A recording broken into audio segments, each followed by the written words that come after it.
ഇനി വിശദമായ വാർത്തകൾ നോക്കാം. ഓപ്പറേഷൻ സിന്ദൂരിനെ കുറിച്ചുള്ള ചർച്ചയ്ക്ക് പാർലമെന്റിൽ തുടക്കമായി. പ്രതിരോധ മന്ത്രി രാജ്നാഥ് സിംഗ് ആണ് ചർച്ച നയിക്കുന്നത്. പ്രധാനമന്ത്രി നരേന്ദ്രമോദി ചർച്ചയിൽ ഇടപെട്ട് സംസാരിച്ചേക്കും.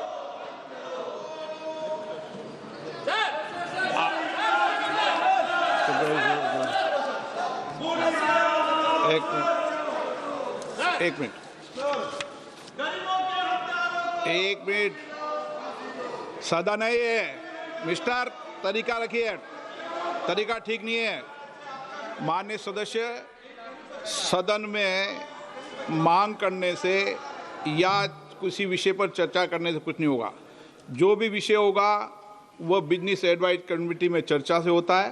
आप यहाँ पर सदन में बेल में आके मांग करोगे तो नहीं होगा।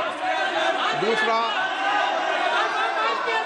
आप ऑपरेशन नहीं, आपको ऑपरेशन सिंदूर पर चर्चा करनी है नहीं करनी है आपको? अगर करनी है तो आप जाइए सदन के अंदर, और नहीं करनी है तो बताइए। आप मेरे एक सवाल का जवाब दीजिए।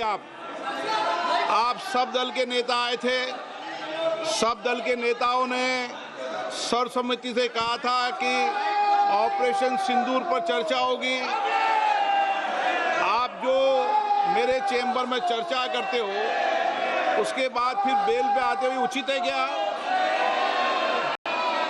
राजनीतिक दल में और नेताओं में कमिटमेंट भी कुछ बार होती है। या तो आप चर्चा करना चाहते नहीं करना चाहते हैं।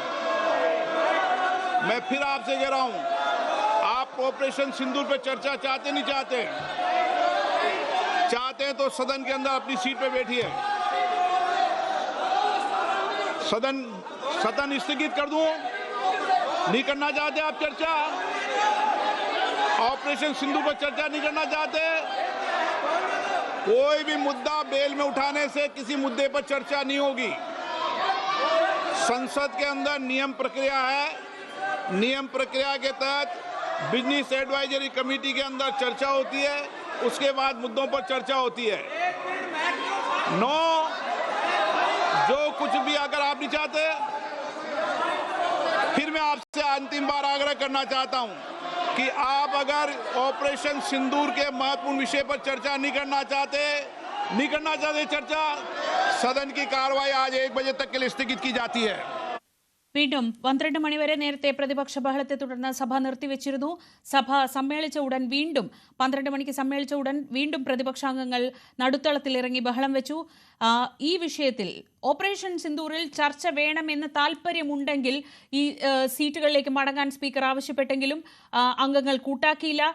3 തവണ ഈ ചോദ്യം ആവർത്തിച്ചു.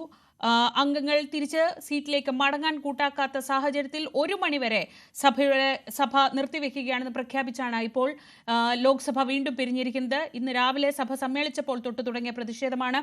ആർ കിരൺ ബാബു വിവരങ്ങളുമായി ചേർന്നു. കിരൺ, രാവിലെ തൊട്ട് തുടങ്ങിയ പ്രതിഷേധമാണ്. ഓപ്പറേഷൻ സിന്ദൂറിൽ ചർച്ച നടന്നില്ല എന്നത് പ്രതിപക്ഷത്തിന്റെ ഏറ്റവും വലിയ ആരോപണങ്ങളിലൊന്നായിരുന്നു. ആ സാഹചര്യത്തിലാണ് സ്പീക്കർ ഇങ്ങനെ തന്ത്രപരമായ ഒരു ചോദ്യം ഉന്നയിച്ചത്. പക്ഷെ അതിനും പ്രതിപക്ഷം വഴങ്ങുന്നുണ്ടായിരുന്നില്ല. എന്തൊക്കെയാണ് വിശദാംശങ്ങൾ? ശ്രീജ, ഇന്ന് രാവിലെ മുതൽ പ്രധാനമായും 2 വിഷയങ്ങളിലാണ് പാർലമെന്റിൽ ബഹളമുണ്ടായത്. ഇന്ത്യ സഖ്യത്തിലെ പ്രധാനപ്പെട്ട ആളുകളൊക്കെ ബീഹാറിലെ വോട്ടർ പട്ടികയിലേക്ക് ക്രമക്കേട് സംബന്ധിച്ചാണ് വ്യാപകമായി ആളുകളെ വോട്ടർമാരെ ഒഴിവാക്കിയെന്നുള്ള വിഷയം ഉന്നയിച്ചുകൊണ്ടാണ് ബഹളം വെച്ചത്. അതിൽ അടിയന്തര പ്രമേയ നോട്ടീസ് നൽകിയിരുന്നു. അത് ചർച്ച ചെയ്യണമെന്നാണ് ആവശ്യപ്പെടുന്നത്. കേരള എംപിമാർ മറിച്ച് മറ്റൊരു ആവശ്യമാണ് ഉന്നയിച്ചിരുന്നത്. ഛത്തീസ്ഗഡിൽ കേരളത്തിൽ നിന്നുള്ള 2 കന്യാസ്ത്രീകളെ അറസ്റ്റ് ചെയ്തതിൽ പ്രതിഷേധിച്ച് ഈ വിഷയം ചർച്ച ചെയ്യണം എന്നുള്ള ആവശ്യമാണ്. ഇത് ഹൈബി ഈഡനും ബെന്നി ബെഹനാനും കെ സുധാകരനും അടക്കം അടിയന്തര പ്രമേയത്തിന് നോട്ടീസ് നൽകിയിരുന്നു. ഇന്ന് രാവിലെ പാർലമെന്റിന് പുറത്ത് പാർലമെന്റ് കവാടത്തിൽ UDF എംപിമാർ പ്രത്യേകമായും പ്രതിഷേധം നടത്തി. അതിനുശേഷം LDF എംപിമാരും പ്രത്യേകമായി പ്രതിഷേധം നടത്തിയിരുന്നു.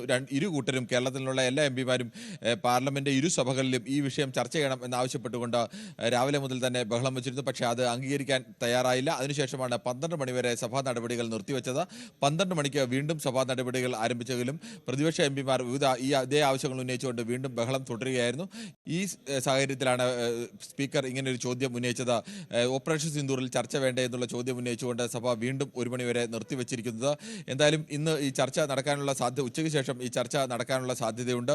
രാവിലെ ഈ 2 പ്രധാനപ്പെട്ട വിഷയങ്ങളാണ്. ബീഹാറിലെ വോട്ടർ പട്ടിക ക്രമക്കേടുമായി ബന്ധപ്പെട്ട വിഷയവും അതോടൊപ്പം തന്നെ ഛത്തീസ്ഗഡിൽ 2 മലയാളി കന്യാസികളെ അറസ്റ്റ് ചെയ്ത വിഷയം ഉന്നയിച്ചുകൊണ്ടായിരുന്നു പ്രതിപക്ഷത്തിന്റെ പ്രധാനപ്പെട്ട ബഹളവും. ഈ വിഷയം ചർച്ച ചെയ്യണമെന്നായിരുന്നു പ്രധാനപ്പെട്ട ആവശ്യവും. ശരി, കിരൺ ബാബുവാണ് വിവരങ്ങൾ നൽകിയത്.